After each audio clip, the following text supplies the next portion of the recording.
ಯಾಕಂದ್ಲು ಎಲ್ಲ ದುಡ್ಡು ದೆಪ್ಕೊಂಡು ಹೊಂಟೋದ್ಲು ಗಂಡಂಗ್ಯ ಮಸ್ ದುಡ್ಡು ಕೂಡಿಟ್ಟೆ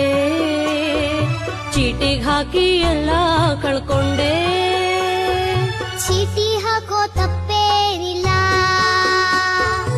ಅಂದರಲ್ಲಿ ಅರ್ಥ ಇಲ್ಲ ಗಂಡನ್ ಜೇಬಿ ಕತ್ರಿ ಹಾಕಿ ದುಡ್ಡು ಪೀಕಿದ್ದೆ ಮನೆ ಖರ್ಚಿನ ದುಡ್ಡಿನಲ್ಲಿ ಸೇವಿಂಗ್ಸ್ ಮಾಡಿದ್ದೆ ತವರು ಮನೆಯ ಬಾಗಿನ ದುಡ್ಡನ್ನು ಕೂಡಿಟ್ಟುಕೊಂಡಿದ್ದೆ ಕೂಡಿಟ್ಟ ದುಡ್ಡೆಲ್ಲ ಚೀಟಿಗೆ ಹಾಕಿದೆ ಕಾಸಿನ ಸರ ಮಾಡಿಸಿಕೊಳ್ಳೋ ಕನಸು ಕಂಡಿದ್ದೆ ಗಂಡ ಮಕ್ಳಿಗೆ ಮಾಸಿ ದುಡ್ಡು ಮಾಡಬಾರ್ದು ಬೇಬಿ ಆಂಟಿ ಅಂತೋ ನಂಬಿ